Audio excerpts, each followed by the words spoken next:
Shiro ini emang apa ya di antara beberapa skincare ini salah satu produk skincare lokal yang murah.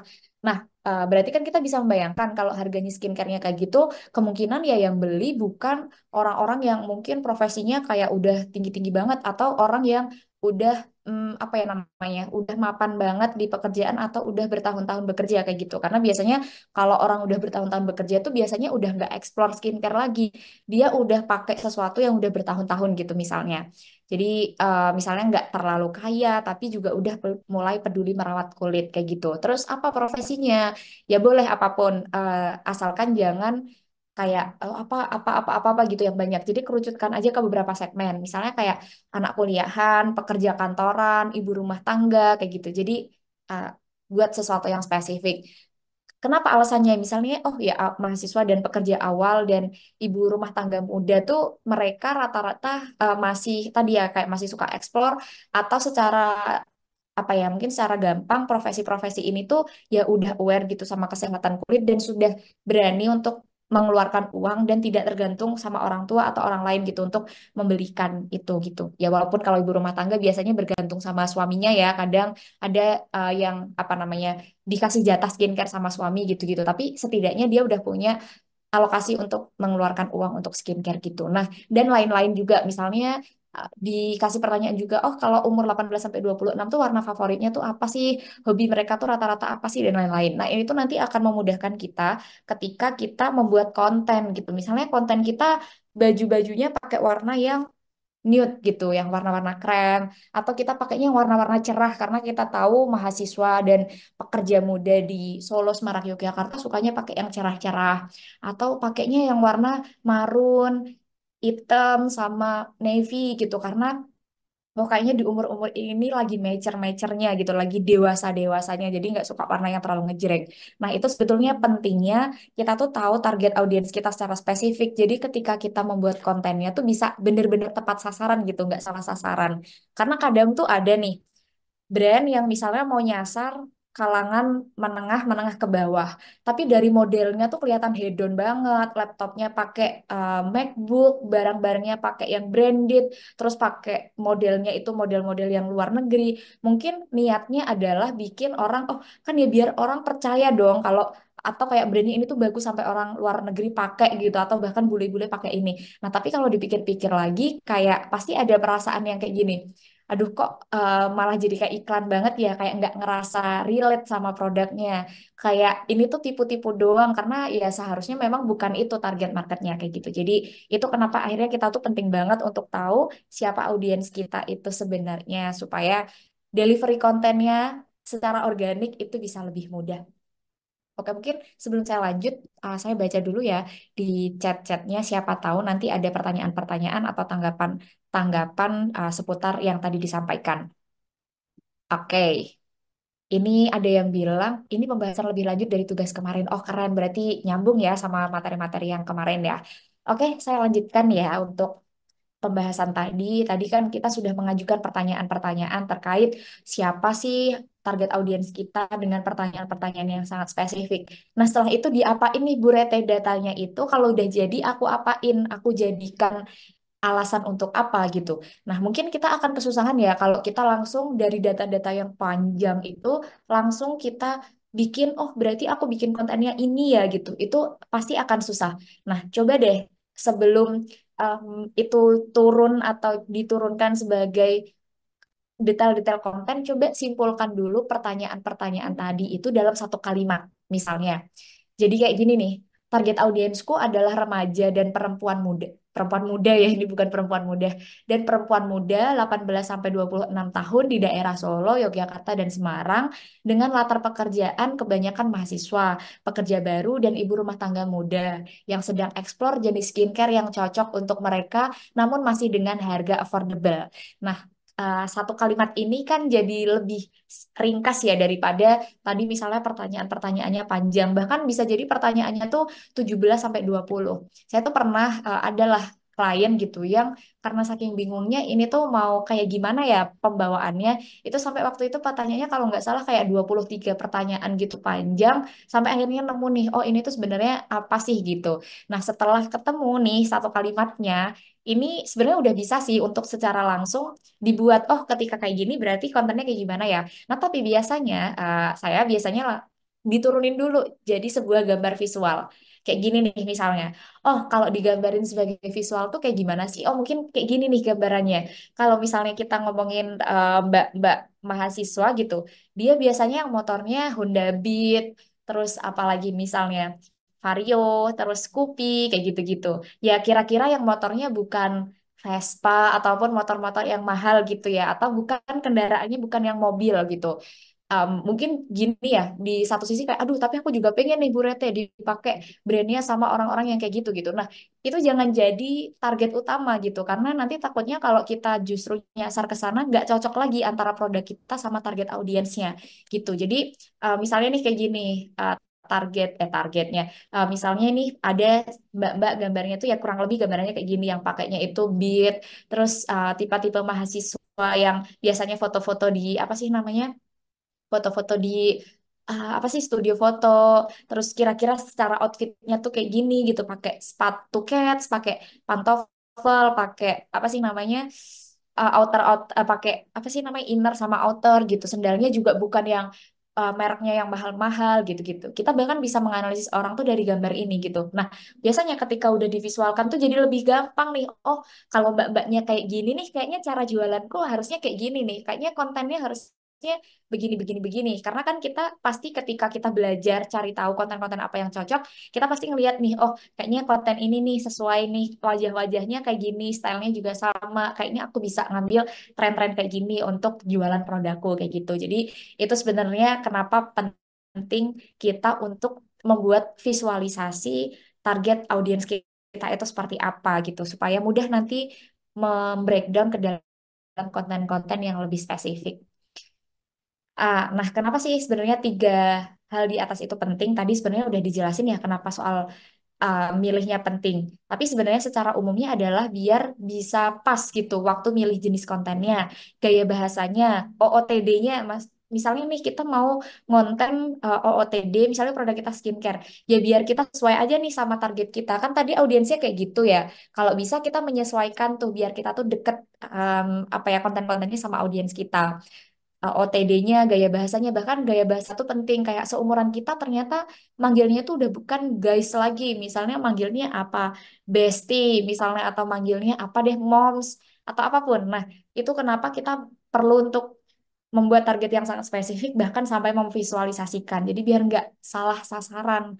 Tapi kalau salah sasaran, pas udah bikin kontennya, selalu yang ditanyain, kenapa ya kontenku jelek? Apa karena hooknya jelek ya gitu? Atau mungkin apa aku salah ya ikut trennya? Apa gimana bla bla bla gitu. Padahal ternyata secara fundamentalnya, dasar-dasarnya aja kita belum apa yang namanya, belum menghatamkan, belum menyelesaikan dari fundamentalnya dengan jelas. Jadi kadang tuh kita tuh buru-buru banget udah jadi akunnya, udah tahu mau jualan apa, udah langsung digas aja semua konten dicoba, ads dicoba dan lain-lain, tapi nggak ditarik balik siapa sih sebenarnya target audiens kita yang mau kita sasar kayak gitu.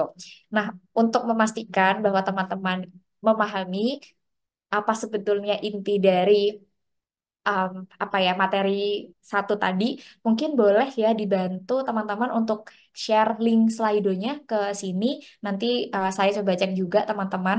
Nah, nanti teman-teman bisa tulis satu kalimat tentang target audiens teman-teman seperti contoh di link Slido. Boleh dibantu kirim link Slido-nya mungkin kakak-kakak. Jadi nanti biar teman-teman yang lain bisa langsung menuliskan um, apa namanya bisa langsung menuliskan di sini gitu. Oke. Nah, langsung di sini aja ya. Nanti pertanyaannya juga dimasukin di sini. Terus juga link Slido ini juga untuk ini ya, untuk menulis latihan ini. Jadi coba tuliskan satu kalimat tentang target audience. Nah, kalau ditanya itu ditanyakan ke siapa? Ya kita sendiri yang nanya dan kita sendiri yang jawab gitu. Jadi bukan orang lain yang menjawab. Karena kan kita yang mau jualan. Masa kita yang mau jualan kita tanya ke orang lain, ini siapa? Apa namanya? Siapa yang jadi target audiensnya ya kita sendiri yang nanya kayak bertanya ini aku sebenarnya sebagai orang yang mau jualan tuh aku mau jual ini tuh ke siapa sih nah kayak gitu Jadi sampai bingung kitanya yang mau jualan, kita yang pakai akunnya, jangan sampai kita juga nggak tahu itu tuh mau dipakai buat siapa. Nah, tanya ke diri sendiri, terus gimana cara menentukannya? Nah, cara menentukannya juga bisa lewat apa namanya? Bisa lewat riset-riset market ya. Riset market tuh misalnya, oh cara tahu ketika produk ini tuh biasanya audiensnya tuh siapa? Oh, audiens di sini tuh biasanya kesukaannya apa? Nah, itu bisa macam-macam caranya kalau untuk tahunya itu baru deh banyak bisa dengan cara survei, bisa dengan cara apa namanya lihat Google Analytics, lihat data-data di Google dan seterusnya gitu.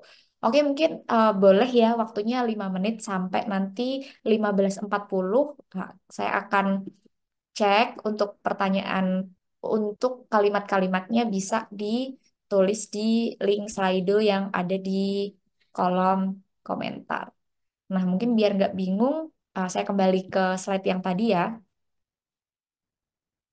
Nah, kira-kira seperti ini untuk membuat, untuk menyimpulkan pertanyaan tadi dalam satu kalimat.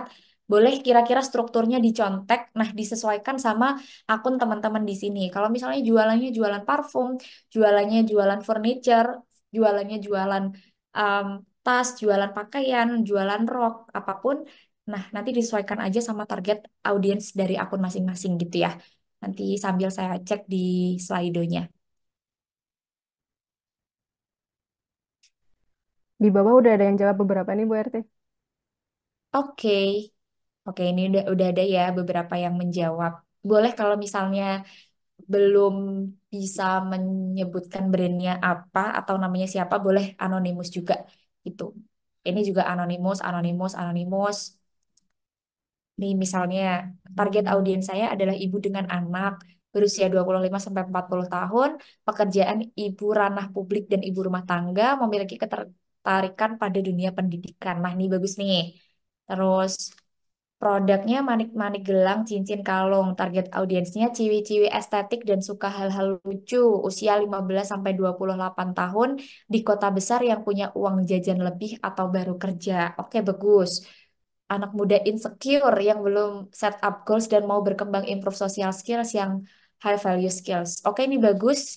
Kurangnya adalah di usia ya, karena pasti usia-usia tertentu tuh bisa jadi udah nggak insecure lagi kan. Kayak orang-orang mungkin di umur 29 30 kemungkinan insecure-nya udah bukan skills lagi. Insecure-nya udah lebih ke misalnya pasangan, terus mungkin um, apa lagi ya?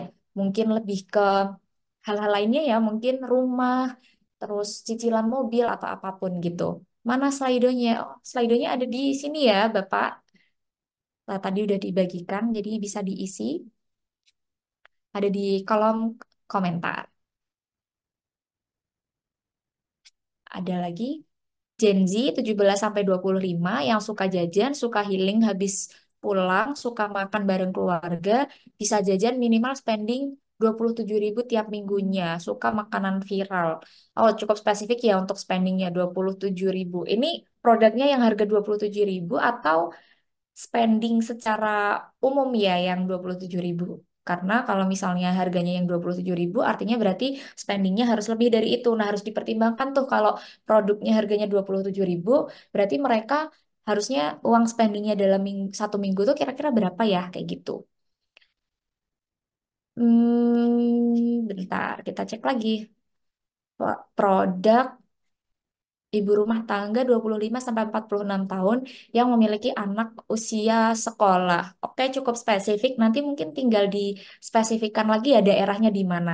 Karena biasanya ibu sama-sama ibu-ibu di daerah Jakarta, Depok, terus sama Semarang gitu. Itu pasti beda secara habitnya. Jadi harus dispesifikkan terkait dengan wilayahnya karena wilayah juga akan menentukan nih kira-kira seperti apa target audiensnya dan konten yang cocok kayak gimana. Kayak misalnya ngomongin elu gua, tapi kita ngomongin padahal target marketnya orang Jogja pasti nggak cocok. Terus kayak misalnya ibu-ibu, terus tapi pakainya bahasa Inggris, kalau untuk ibu-ibu di daerah tertentu pasti nggak cocok. Atau sebaliknya, kita mau target ibu-ibu Jaksel, tapi kita pakai bahasanya kurang Jaksel nih, itu juga pasti kurang cocok. Jadi diberi sesuatu yang lebih spesifik lagi. Target ibu-ibu muda dan wanita dewasa usia 21 sampai 35 tahun. Ini juga kurang spesifik karena tadi seperti contoh kan harus ada daerahnya. harus ada usianya, terus apalagi tadi ya ada banyak hal yang harus dirangkum di sana gitu. Kesukaannya apa itu bahkan juga bisa dituliskan. Target semua kalangan. Nah, ini juga susah nih kalau udah target semua kalangan. Ini nggak bisa. Jadi kalau bisa jangan ditulis semua kalangan. Kalaupun targetnya adalah anak muda, ibu-ibu dan bapak-bapak, tetap harus ditulis anak mudanya yang seperti apa, ibu-ibunya yang seperti apa, bapak-bapaknya yang seperti apa. Karena kadang gagal jualannya karena gitu, karena target semua kalangan. Padahal mentarget semua kalangan itu tuh tidak realistis dari segi optimasi marketing dan jualan. Kalaupun misalnya bisa, berarti budget kita harus semiliar-miliar, setriliun-triliun harus banyak banget untuk menarget semua kalangan ini. Jangan buat audiens kita tuh bingung sebenarnya ini tuh jualan untuk siapa. Karena semakin nggak relate, karena kita mencoba untuk relate ke semuanya, malah jadi nggak ada yang relate kayak gitu. Jadi uh, nanti akan ada caranya gimana untuk membuat konten menarik FYP tentang fashion, tapi paling pertamanya dulu adalah dibereskan dulu dari sisi targetnya. Jadi targetnya jangan semua kalangan, karena kalau mau target semua kalangan, ya cara pertama untuk FYP-nya belum ketemu kayak gitu. Jadi langkah pertama untuk bikin konten menarik FYP-nya adalah dari melakukan segmentasi audiens secara spesifik gitu ya, Kak Dias Fitriani. Masyarakat umum rentang 15 sampai 30 menyukai jajan pinggir jalan, penghasilan dari orang tua atau gaji UMR, menyukai pedas di Semarang, Kendal, dan Demak. Oke, ini udah cukup spesifik ya. Gajinya at least UMR tuh udah cukup atau dapat uang jajan dari orang tua. Oh, berarti ada gambaran kalau ini salah satunya adalah mahasiswa atau siswa gitu ya gitu. Jasa delivery instan, ibu bapak usia 35 sampai 50 tahun. Pekerjaan rata-rata adalah bisnis rumahan, pebisnis apapun di bidangnya, ibu rumah tangga Surabaya. Nah, em, ini juga oke dari segi target marketnya 35 sampai 50 tahun, ya rentangnya sekitar 15-an tahun lah ya gitu. Nah, tapi akan bagus lagi kalau ini cukup dispesifikkan lagi dari segi target audiensnya yang kira-kira pas fokus banget untuk targeting kontennya. Karena 35 sampai 50 tuh sebenarnya rentangnya agak kebanyakan untuk kita membuat konten yang cukup spesifik gitu. Jadi lebih baik rentangnya spesifik tapi kuat daripada rentangnya banyak tapi lemes gitu akhirnya kontennya nggak bisa powerful banget gitu. Healthy cookies target wanita muda kekinian usia 20 sampai 45 yang sedang menjalankan diet dan pola hidup sehat, autoimun, alergi gluten di kota besar. Ini bisa dispesifikkan lagi kota besarnya mana dan rentang umurnya kalau bisa diperpendek lagi karena umur 20 itu tuh masih Gen Z sedangkan 45 udah milenial. Itu pasti beda banget konten-konten yang harus di delivery. Jadi sebetulnya akan lebih bagus ya walaupun pasti kita mikirnya oh, aku pengen banget jual ini tuh ke semuanya karena sebenarnya semua tuh bisa makan ini. Nah, tapi lagi misalnya kita kurang spesifik, biasanya kita tuh akan gagal di deliverynya karena kita nggak tahu akun-akun seperti apa yang sebenarnya kita sasar. Nah, nanti ya coba kita lihat konten-kontennya atau contoh-contoh konten yang membuat konten yang sangat spesifik itu tuh seperti apa. Oke, oke, mungkin itu dulu ya teman-teman untuk review-review cepatnya. Tetap boleh disubmit nanti akan saya baca setelah ini di uh, kesempatan berikutnya. Kita kembali lagi ke slide kita tadi terkait dengan gimana setelah kita berhasil menentukan segmen market dan sudah divisualkan seperti ini. Nah, ini juga boleh diterapkan ya di bisnis masing-masing, di akun masing-masing. Mungkin bisa divisualkan kira-kira sebenarnya target audiens kita tuh secara visual tuh kayak gimana sih gitu. Nah, kan gampang nih ketika udah tahu, oh, Mbak-mbak kayak gini nih. Oh, ya udah aku tahu kira-kira kontennya yang kayak gini, kayak gitu. Oke, kita lanjut lagi ya setelah latihan. Nah, kita coba menentukan USP dari setiap akun dan konten. Nah, ini mungkin ya tadi bahasanya apa sih USP atau Unique Selling Point gitu. Nah, dalam media sosial atau dalam akun media sosial, USP atau Unique Selling Point itu secara singkat atau secara gampang adalah hal-hal yang membedakan akun dan konten kita dengan akun dan konten yang lain kayak gitu. Ada yang bikin beda itu dari visualnya, ada yang beda karena dari pemilihan modelnya dan lain-lain. Jadi sebenarnya USP ini adalah cara membedakan diri kita atau akun kita dengan akun-akun yang lain. Izin minum dulu ya teman-teman semuanya. Teman-teman kalau misalnya mau sambil minum, sambil makan, sambil ngemil, sambil ngomong, sambil ngepel, nyapu, nyuci, sambil mengerjakan pekerjaan rumah karena ini hari Minggu juga silakan ya, diperkenankan.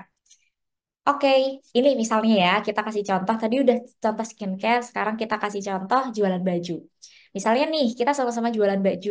Boleh dong kalau di sini ada yang jualan baju, ditulis angka satu. Boleh kalau misalnya ada yang berjualan pakaian, apapun pakaian anak, pakaian orang dewasa, atau apapun boleh tulis angka satu.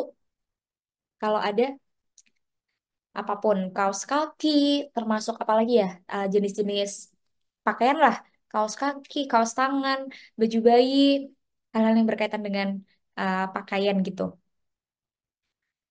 Satu, satu, satu. Oke, oke. Ada berapa ya di sini yang berjualan pakaian ya? Berjualan jasa tenang, nanti juga akan ada ya saya jelaskan sedikit terkait dengan jasa karena kebetulan kan saya CEO di agensi juga ya. Agensi ini basically menjual jasa, jadi nanti bakal dijelasin juga. Untuk yang nanya presensi sabar ya, nanti di akhir belajar dulu. Tadi kan di awal udah dijelasin. Bahkan untuk membangun sebuah bisnis tuh yang paling penting prosesnya apa? Belajar. Jadi jangan buru-buru nyari presensi gitu. Bidang usaha saya jasa, oke sama Bapak Ibu saya juga uh, bidangnya juga jasa, jadi nanti kita bisa eksplor. Oke, untuk yang sama-sama jualan baju nih misalnya, apa sih yang membuat jualan A dan B itu berbeda? Nah, ada banyak gitu. Ini bukan pilihan ya, bukan meminta teman-teman untuk memilih, tapi ini adalah contoh-contoh yang bisa kita eksplor terkait dengan USP atau pembeda konten kita dengan konten-konten yang lain. Pertama, kita itu bisa membedakan dari segi model produknya.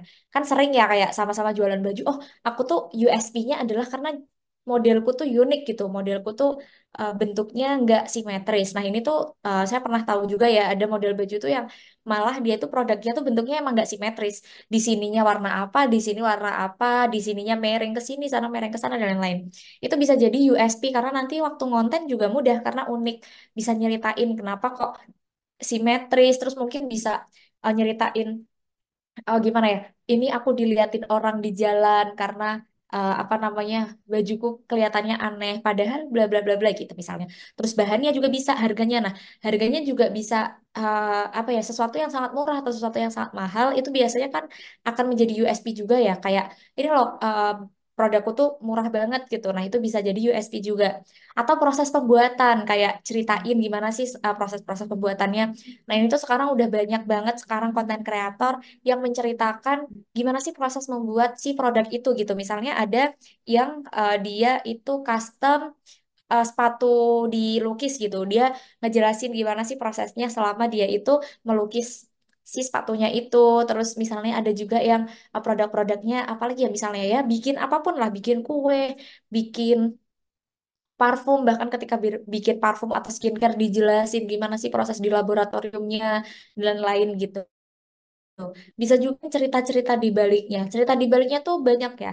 Jatuh bangun waktu bikin bisnisnya, ketipu vendor, ditipu teman sendiri, dan lain-lain kayak gitu. Jadi sebenarnya walaupun kita sama-sama jualan baju, kita sama-sama jualan pipa, kita sama-sama jualan tas, kita sama-sama jualan apapun, kita tuh sebenarnya akan punya banyak hal yang membedakan konten-konten kita dengan konten-konten produk yang lain. Nah, itu tadi kenapa sebenarnya pas awal penting banget untuk menargetkan audiens yang spesifik. Karena kalau kita nulisnya targetnya semua kalangan di semua daerah, nah itu tuh pasti kita akan susah banget saingan di kontennya karena jadi kita bingung. Aduh, iya juga ya kayak gimana konten yang bisa menjangkau orang se-Indonesia Raya kayak gitu misalnya. Nah, kalau dispesifikin kan kita jadi bisa tahu, oh iya, aku tuh nih kalau target orang-orang di Jogja, aku bisa ngomongin soal cerita-cerita UMR gitu. Ini kehidupanku sebagai seorang menantu di Jogja dengan gaji UMR dan mertua yang gimana-gimana gitu misalnya. Nah, cerita-cerita kayak gitu kan sebenarnya bisa banget diangkat untuk sekarang-sekarang ini tuh lagi tren banget untuk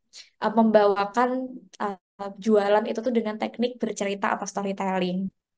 Nah, supaya orang tahu produk kita itu berbeda dan produk kita itu yang paling cocok untuk customer, kita perlu membangun citra atau branding dan cerita. Nah, ini yang sebenarnya jadi inti dari materi kita ya. Jadi storytelling itu sebenarnya adalah teknik bercerita. seni untuk menceritakan sesuatu terkait dengan produk kita, tapi bisa jadi nggak melulu soal harganya, nggak melulu soal bahannya, tapi bisa cerita-cerita lain kayak cerita di baliknya, terus apa ya cerita tentang produknya dan seterusnya gitu. Nah, ini mungkin ya contohnya. Ini saya ngambil contoh dari Pinterest. Jadi saya nggak tahu ini produknya apa, nggak ada labelnya juga. Tapi mungkin bisa kita ambil intisarinya ya. Contoh contoh produknya adalah tas sling bag. Nah, berbeda dengan berbeda akun bisa jadi beda juga pengemasan kontennya. Mungkin sekarang teman-teman sering melihat brand-brand di TikTok yang sama persis gitu ya produknya. Kok dilihat-lihat kayaknya sama tasnya, cuma diganti labelnya doang. Atau kayak kok dilihat-lihat sama, tapi kok harganya di sini sama di situ beda. Apa yang biasanya membedakan? Ya kemasan kontennya aja, bungkusnya aja yang dibedain. Padahal mah sebenarnya kalau dibilang dari produknya juga sama, maklonnya di tempat yang sama. Tapi kenapa ya bisa beda? Nah ini biasanya tuh ada beberapa yang beda. Misalnya ada satu akun itu yang nggak jelas aja informasinya ya cuma ngupload dikasih tulisan harga bahannya apa kayak gitu dan kadang itu tuh sekarang udah nggak bisa bikin orang tuh terketuk gitu kecuali kita emang udah pemain lawas ya misalnya kita produknya emang gede banget kayak apa ya misalnya tas yang udah lama-lama ya misalnya Zako ya kemarin yang udah sempat presentasi juga Zako kan emang udah punya nama nih udah followersnya udah 300-an ribu jadi mungkin bahkan dia cuma upload foto coming soon gitu bisa jadi udah rame banget nah tapi kalau kita masih pemula followersnya masih 400 500 ribu ya jangan apa ya, istilahnya jangan jual mahal jangan pelit-pelit informasi gitu jangan pelit-pelit konten jadi bisa banget untuk pasang detail produk dan harga informasi cara pembelian dan lain-lain. Jadi sebenarnya ada banyak sekali cara untuk mengemas kontennya. Tapi kita untuk pendatang baru itu kalau bisa jangan pelit, jangan kayak cuma foto terus udah apa gitu. Nah, itu gimana cara orang bisa tertarik dan nge-share cerita itu ke orang lain gitu. Kecuali ini misalnya tas kayak gini, sling bag. Di situ dikasih cerita. Misalnya ceritanya adalah sering dikira pakai tas KW gara-gara gitu misalnya sering banget dikira pakai tas KW sama anak-anak kantor gara-gara aku pakai tas ini padahal sebenarnya ini tuh brand lokal brand ini namanya bla bla bla gitu aku beli di sini harganya segini-segini waktu aku gajian kemarin dan aku tuh beli ini nabung dulu karena menurutku produk ini tuh bagus dia tuh brand lokal tapi kualitasnya bagus gini-gini bahkan dia tuh udah dipakai beberapa selebgram jadi aku benar-benar sampai menabung gitu. Aku sampai buka tabunganku untuk beli tas ini karena menurutku tas ini emang salah satu investasi banget karena tas ini tuh muat untuk ini dan setelah pakai tas ini aku juga lebih pede bla bla bla. Tapi nggak tahu kenapa orang-orang kantorku masih ngerasa kalau dikiranya tasku ini tuh tas KW. Nah, setelah aku kasih tahu ke mereka kalau tasku ini tuh sebenarnya tas asli dan brand lokal, malah mereka juga ikutan beli gini gini gini dan seterusnya. Jadi ketika itu ada ceritanya, itu kadang jadi ada orang yang nge-share gitu. Ada yang komen juga kayak sama banget nih aku juga kemarin beli tas padahal ori gini-gini tapi dikira KW. Setelah aku kasih tahu tokonya mereka ikut-ikutan beli. Atau ada yang nge-share, ada yang nge-save diem-diem gitu karena wah menarik nih sampai sebuah tas sampai dikira KW saking bagusnya dan seterusnya. Jadi kadang sama aja sebenarnya produknya, tapi cara kita menceritakan produknya itu loh yang membuat orang jadi mikir, aduh kayaknya aku emang harus banget deh beli produk ini kayak gitu. Jadi bisa dari sisi itu, dari itu kan dari sisi pengguna ya, dari sisi orang yang beli. Bisa juga bercerita dari sisi kita yang bikin gitu. Alasan kenapa tas ini tuh hadir. Ya misalnya kayak tadi juga, aku tuh selama kuliah gitu, misalnya aku selama kuliah nggak pernah punya tas atau selama sekolah atau selama kerja, aku tuh selama kerja nggak pernah punya tas yang mahal gitu atau aku nggak pernah punya tas yang bagus aku cuma selalu beli tas harga 30 sampai 40 ribuan itu cerita nyata ngomong-ngomong jadi masih inget ya saya dulu waktu kuliah saya tuh pakai tas kalau nggak tasnya ibu yaitu tuh pakai tasnya adik juga pernah pernah juga itu yang paling lama saya pakai itu tas yang saya beli di Malioboro sling bag itu yang harganya 35 ribu yang ada gambar sepatu gitulah pokoknya yang pokoknya kok sling bag tote bag gitu yang kain gitu lah harganya 35 ribu kayak gitu nah itu tuh bisa nyeritain gitu oh kenapa sih aku akhirnya menjual tas ini gitu misalnya tasnya tote bag ya yang lebih bagus gitu atau gimana nah nanti dikasih cerita oh dulu tuh waktu kuliah aku tuh nggak punya uang gitu untuk untuk beli tas yang bagus, makanya aku beli tas di Malioboro gini-gini ini. Nah, tapi sayangnya tuh tasnya gini-gini-gini, tulisannya salah, terus gambarnya terlalu gede dan lain. Akhirnya aku bikin tas yang lebih simpel dan bisa dibawa kuliah, bla bla bla bla bla bla, kayak gitu. Jadi alasan kenapa tas itu hadir juga bisa banget untuk dibawakan sebagai cerita penghiasi produknya itu tadi kayak gitu. Jadi bisa dari sisi pembeli, bisa juga dari sisi penjualnya kayak gitu. Nah, ini misalnya ya contoh dari kontennya Zako juga yang kemarin juga kan udah presentasi ya dari Mbak Farahnya tentang brandnya itu sendiri. Nah, ini misalnya kita ngambil salah satu kontennya, semoga kedengaran suaranya juga ya. Sampai aku kena razia. Soalnya aku bingung nyembunyiin HP di mana.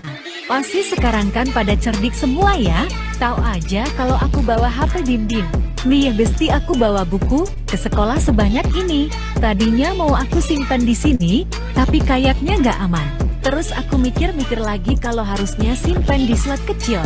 Oke, nah ini tuh tadi kedengeran ya suaranya ya semoga ya.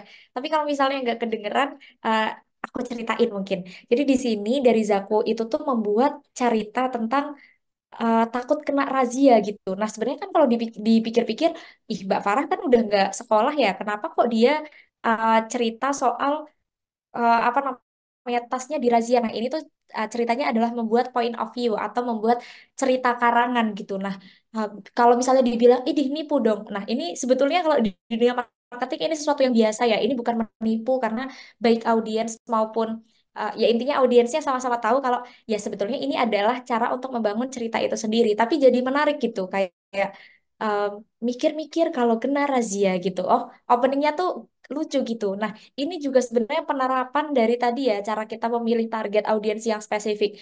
Ini pasti Mbak Farah udah menentukan nih target spesifiknya apa, anak sekolah.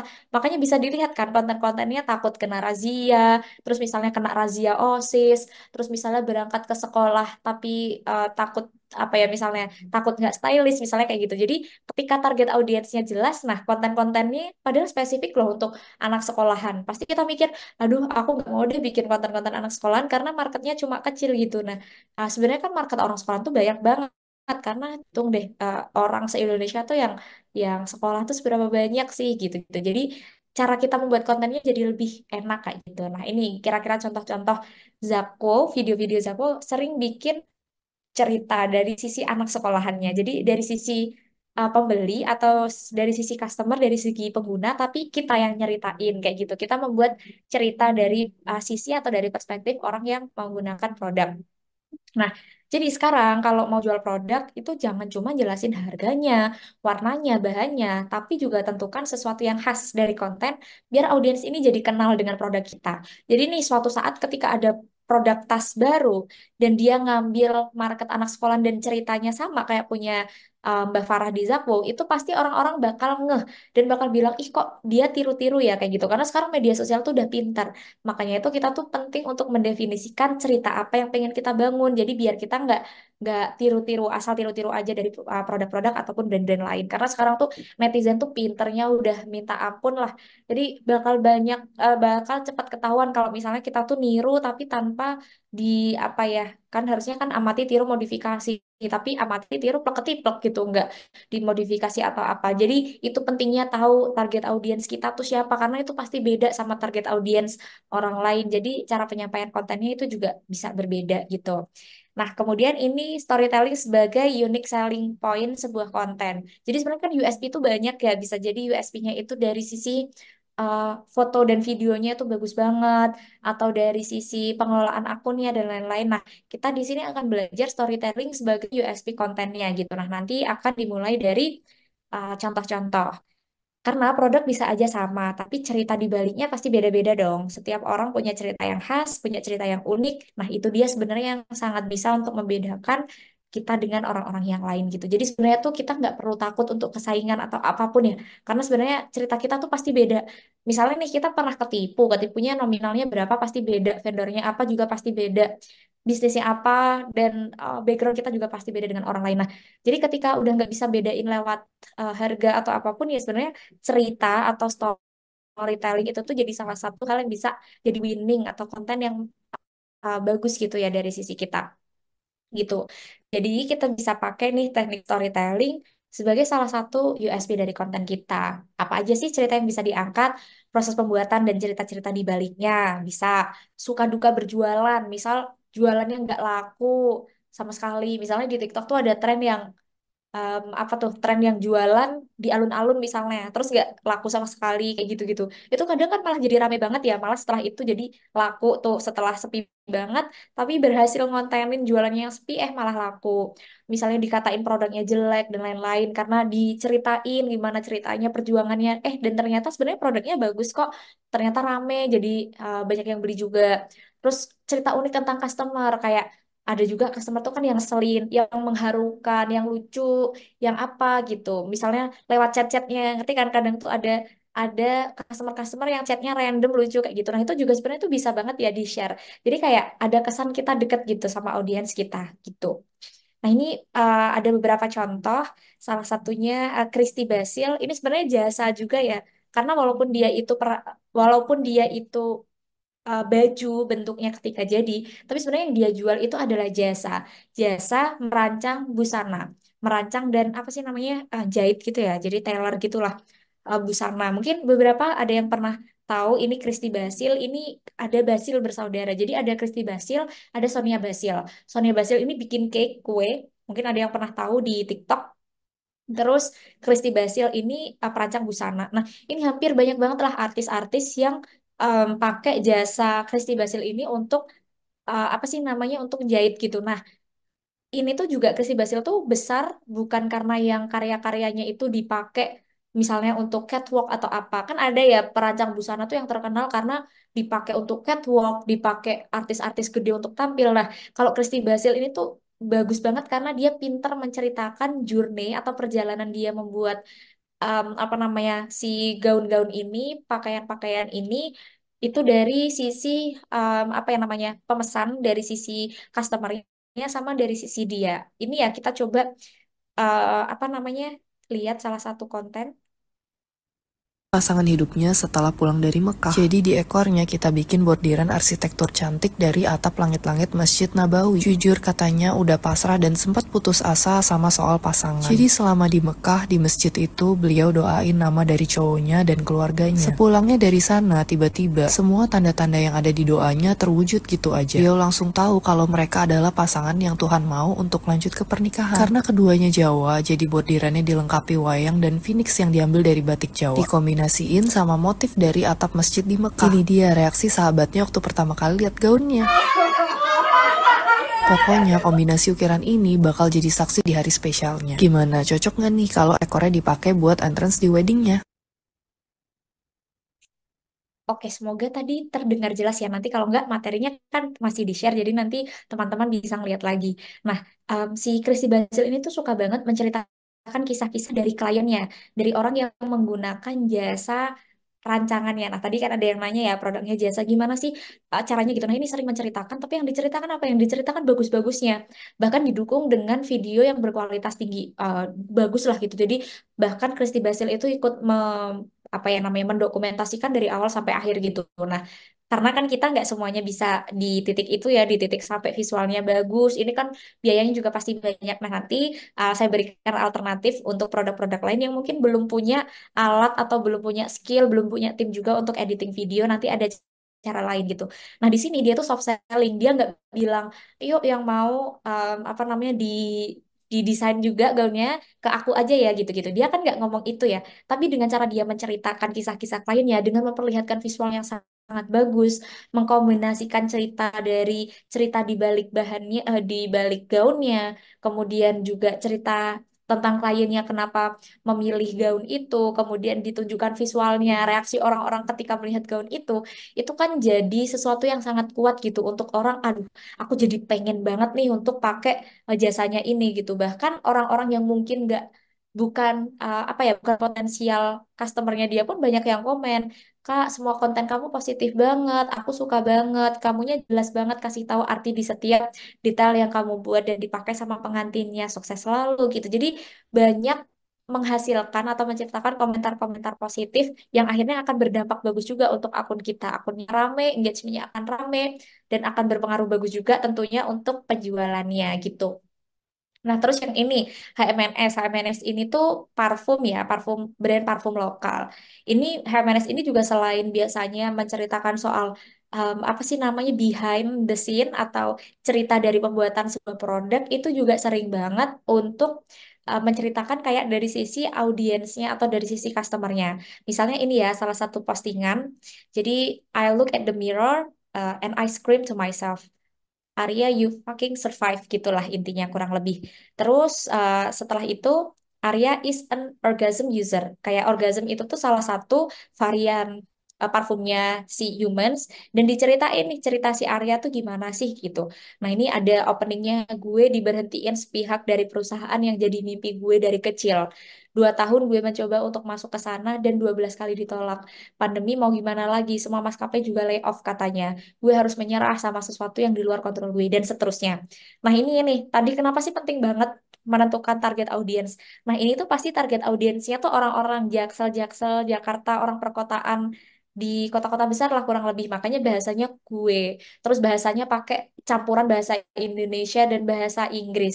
Nah ini nggak cocok nih kalau target audiens kita kayak orang-orang di Sukoharjo gitu misalnya orang-orang di Gunung Kidul yang saya dari orang Gunung Kidul ngomong-ngomong jadi nggak cocok untuk orang Gunung Kidul secara umum ya mungkin beberapa orang Gunung Kidul tahu tapi ya nggak tepat sasaran gitu kayak orang Gunung Kidul pakainya ya mixnya bahasa Jawa sama bahasa Indonesia gitu bukan bahasa Inggris sama bahasa Indonesia gitu nah itu tadi kenapa penting kita menentukan target audiens supaya gaya bahasanya juga bisa disesuaikan. Terus kalau humans itu ada dua. Kalau yang ini sebenarnya soft selling ya, tapi biasanya ada yang soft selling tapi hard selling juga. Kayak udah soft selling terus nanti di bagian akhirnya kayak coming soon terus ada titik dua Shopee, Tokopedia gitu. Jadi oh dijelasin nih setidaknya kita bisa belinya di mana kayak gitu. Terus biasanya konten-konten yang membuat terharu ini kan mengarahkan ke komentar-komentar yang positif juga ya kayak gitu. Jadi ya, itu kurang lebih pentingnya juga membangun cerita nggak cuma dari sisi kita yang berjualan, tapi juga dari sisi audiensnya kayak gitu. Sebenarnya customer tuh ngomong apa sih soal kita kayak gitu.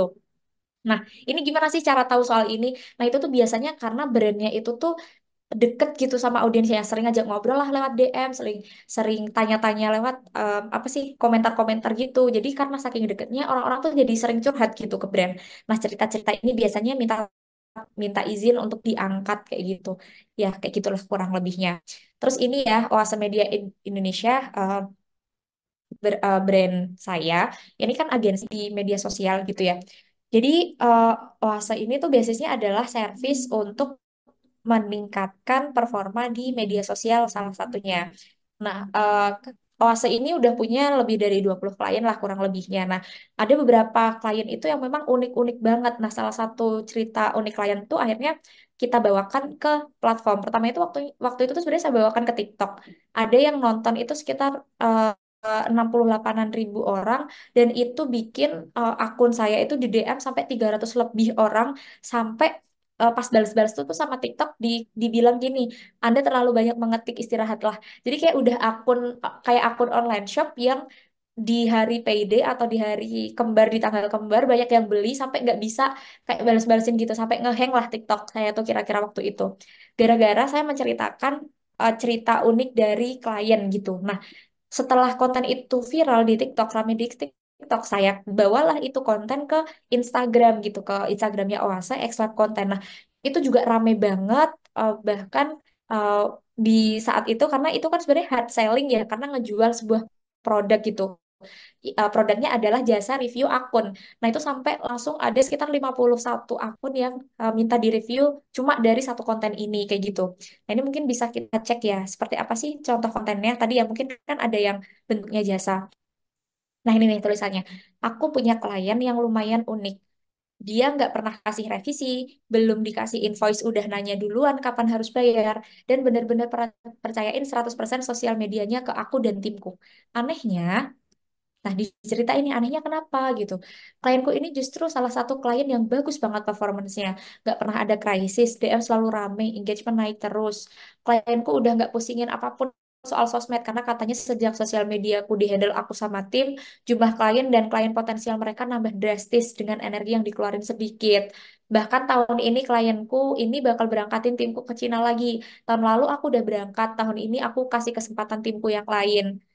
dan seterusnya gitu ya. Terus eh tapi karena pakai agensi itu perlu nyiapin budget lumayan, nggak harus bla bla bla. Nah, di akhir nih hard sell. Jadi pertamanya soft sell nyeritain soal kliennya. Nah, terakhirnya hard sell jualan nih jasa review akun. Aku masih buka di harga bla bla bla sampai tanggal sekian. Kalau mau tanya-tanya boleh ya gitu. Jadi ini campuran antara soft selling dan hard selling. Nah, tadi yang nanya soal jasa, ini juga bisa banget.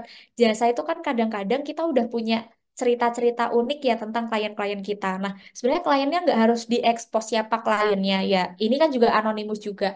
Cuma kalau misalnya kliennya emang mengizinkan untuk diekspos ya nggak masalah.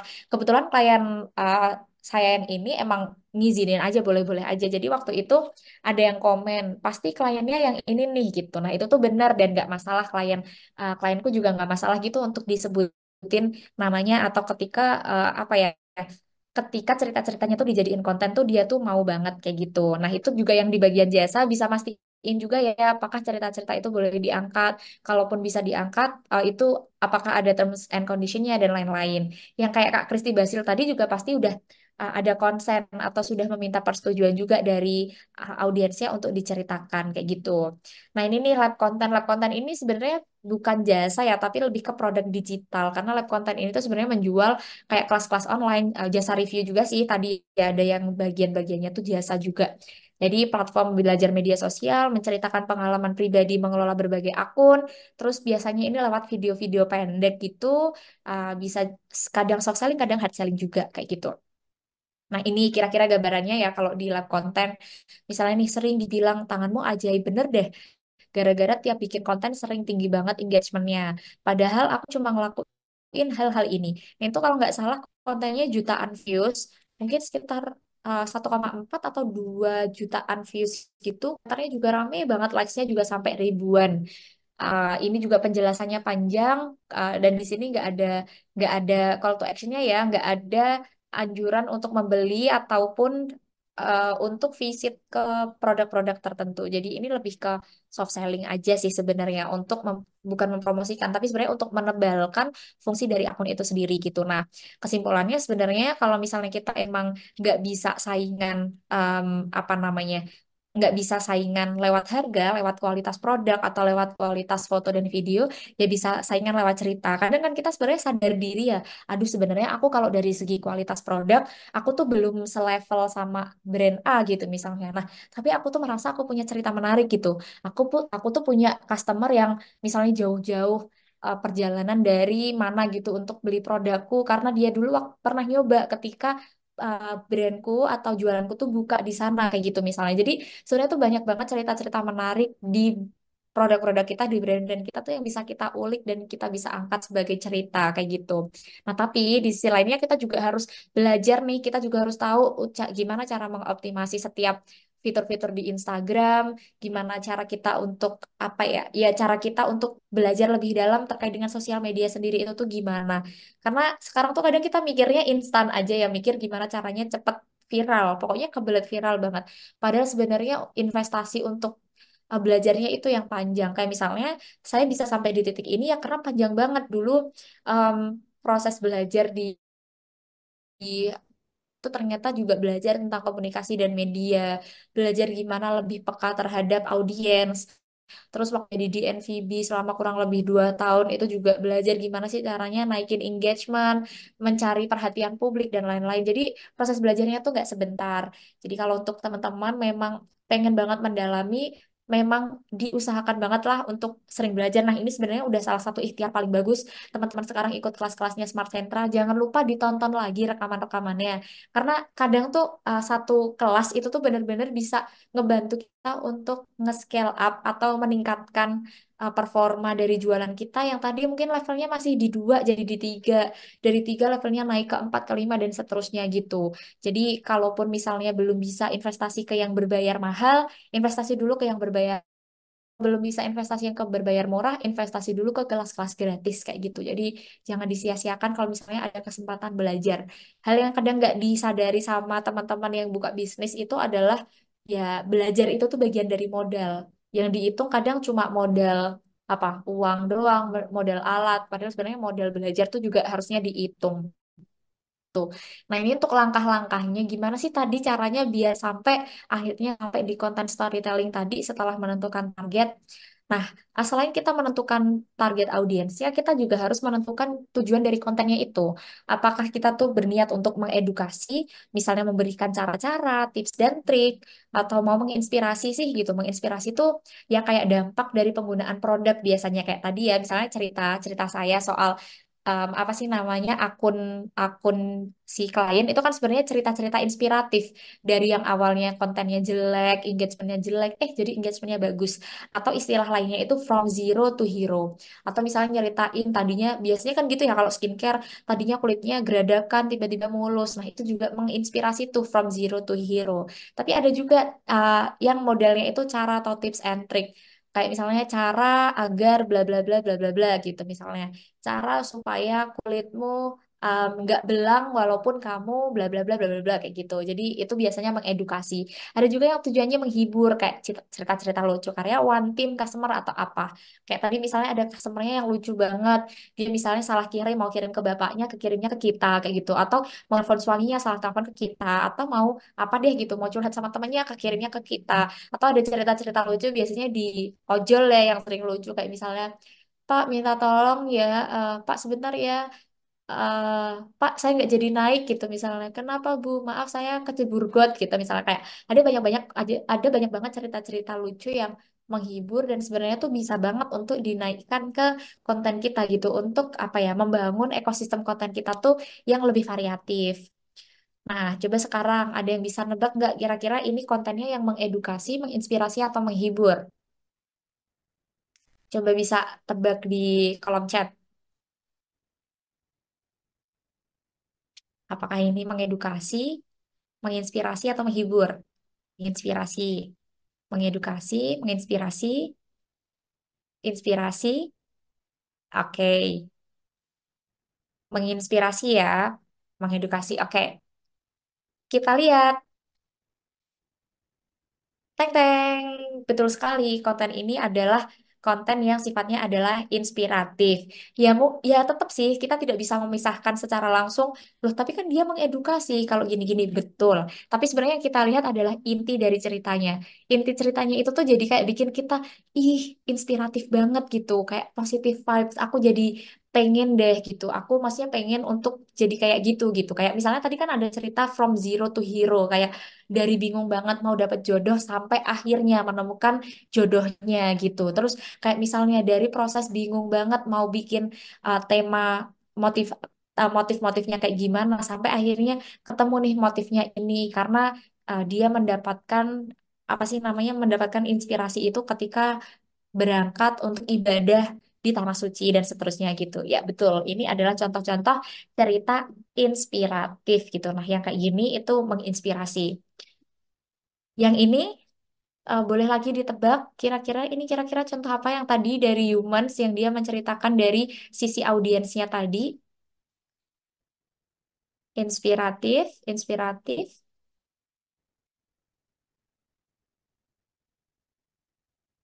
inspiratif. Oke, inspiratif ya. Coba kita lihat.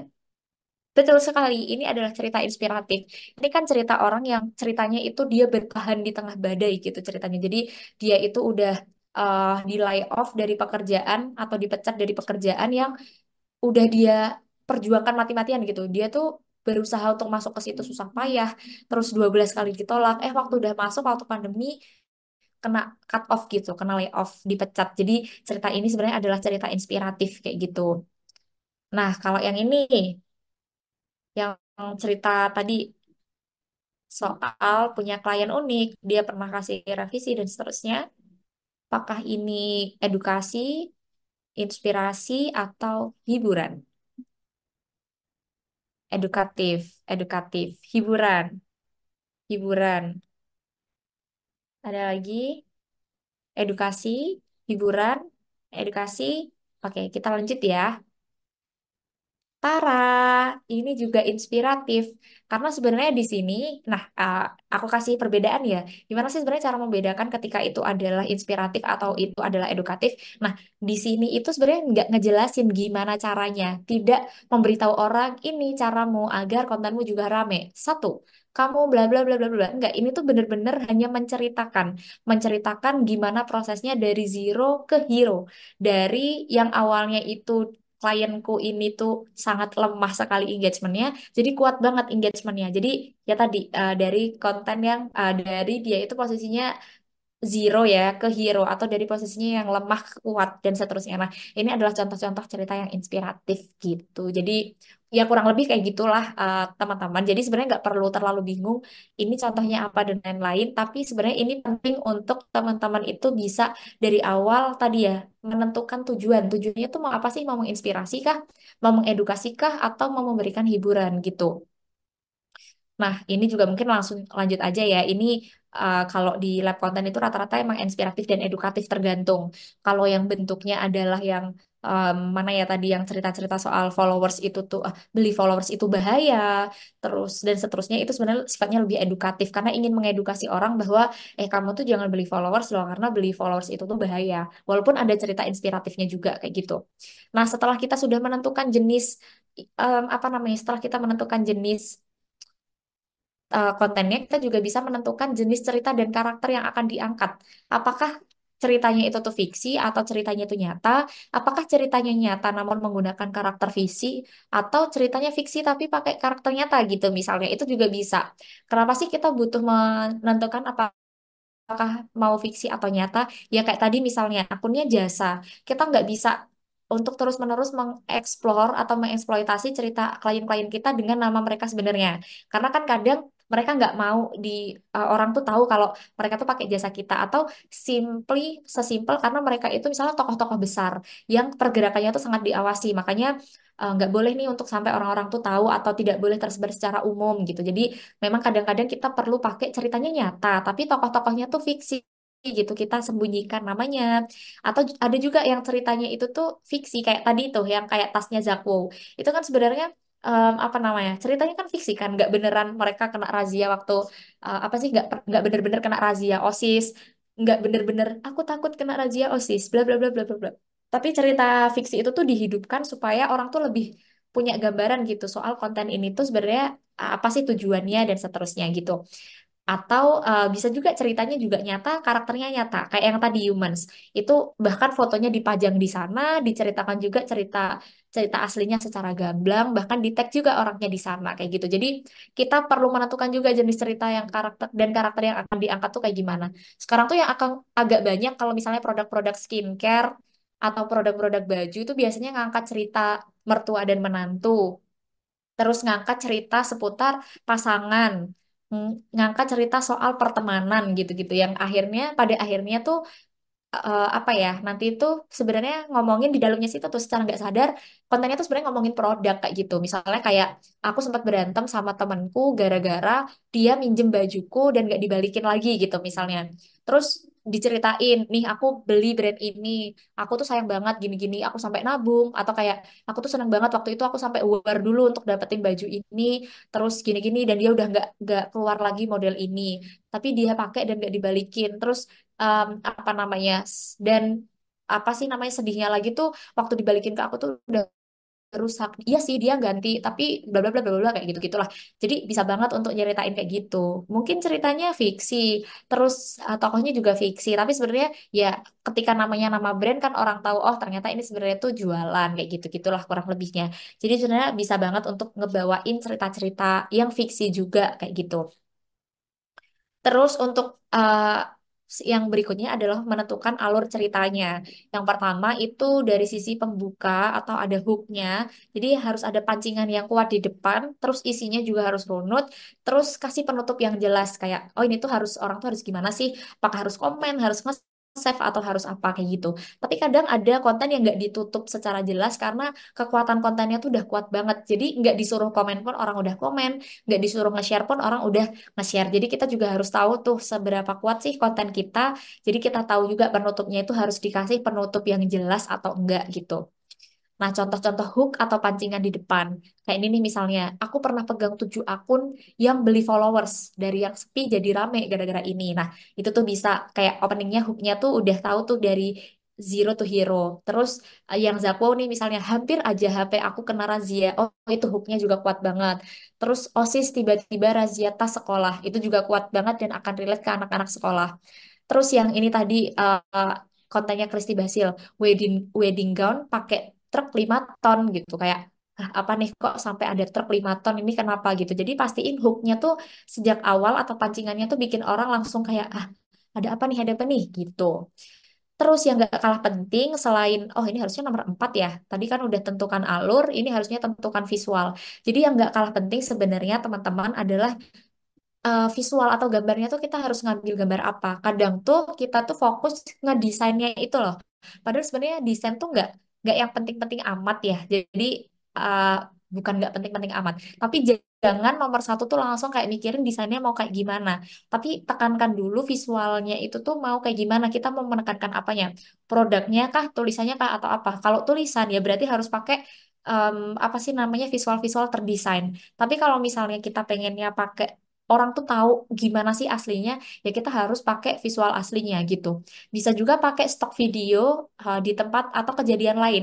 Kayak misalnya kalau teman-teman lihat konten-konten di live konten, itu tuh banyak banget apa sih namanya konten-kontennya yang pakai video saya yang lagi jalan-jalan gitu, kayak lagi jalan-jalan aku videoin wajahnya gitu. Nah, sebenarnya utamakan ketika menjual sesuatu itu diperlihatkan wajah ataupun orang-orang asli gitu ya. Jadi audiens itu nggak ngerasa kayak ah ini tuh bodong nih atau kayak ah ini tuh aku jelas apa enggak sih siapa sih ini sebenarnya orangnya tuh kok kayak nggak jelas banget gitu. Jadi coba investasi untuk punya footage-footage foto maupun video yang asli kayak gitu. Kayak misalnya kalau jualan makanan juga harus ngeliatin waktu beneran bikin kayak gitu, nggak ngambil dari mana, kayak nyomot dari mana, atau kayak testimoni-testimoni dari audiensnya atau dari customer atau pembeli juga disimpenin satu-satu terus dipasang di situ biar kelihatan foto aslinya gitu. Atau bisa pakai foto dan video lain yang berhubungan sama produk, tapi ada baiknya tetap nyelipin produk gitu. Jadi mungkin nggak secara langsung ya kayak tadi ya fotonya sebenarnya foto wajah tapi mungkin ada di satu titik kelihatan tuh sedikit produknya atau apa kayak gitu.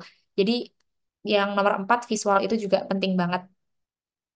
Nah, contoh konten yang tidak secara langsung menggunakan foto atau video produk tuh yang kayak tadi ya, yang konten soal review klien itu kan kliennya nggak dikasih lihat, engagement kontennya juga nggak dikasih lihat, jadi benar-benar cuma uh, tulisan-tulisan aja kayak gitu. Nah, berarti audiens sebenarnya bukan lagi, sebenarnya konten ini tuh tidak bertujuan untuk mengajak audiens fokus ke apa namanya, nggak ngajak audiens itu fokus ke visualnya tapi ngajak audiens fokus ke ceritanya, makanya tulisannya yang lebih dominan, makanya visual tuh penting. Kita tuh mau nonjolin ke mananya, mau ke audiensnya atau ke ceritanya atau ke apa namanya ke visualnya. Nah, itu nanti yang mendapatkan porsi lebih besar di visualnya. Nah, yang 4, jangan lupa lakukan evaluasi konten setelah diunggah. Jadi harus diperiksa rutin tuh apakah kontennya udah sesuai harapan. Kalau udah, kenapa? Kalau belum, kenapa? Ulangi atau coba lagi. Ini bukan ciba ya, atau typo. Ulangi atau coba lagi, begitu juga seterusnya. Karena konten itu tuh kayak bola salju gitu loh teman-teman. Dia itu nggak bikin konten terus selesai. Tapi ya bikin konten. Kalau dia sepi atau dia rame ya bakal kita coba lagi. Kalau misalnya rame tetap perlu kita coba. Kenapa? Kita mau nakar nih. Dia tuh cuma rame sekali itu karena kebetulan atau karena emang aku udah nemu rumusnya gitu. Terus diulangi sampai misalnya kita bikin lagi di platform lain dengan formula yang sama rame lagi atau enggak, bikin konten lagi dan seterusnya. Jadi jangan bikin konten udah sekali nyerah, coba lagi yang lain, nyerah, coba lagi yang lain. Nah, uh, kalau mau explore konten jangan langsung banyak dulu ya. Tentukan 3 sampai 4 tipe konten dulu, diperdalam secara matang baru nanti em, apa namanya? Baru nanti kalau udah nemu mana yang berhasil, mana yang gagal, yang berhasil itu diulang-ulangi terus, yang gagal nanti dicari gantinya kayak gitu. Nah, terakhir dan yang paling penting, rajin-rajin belajar dan mencoba, rajin-rajin scroll sosial media.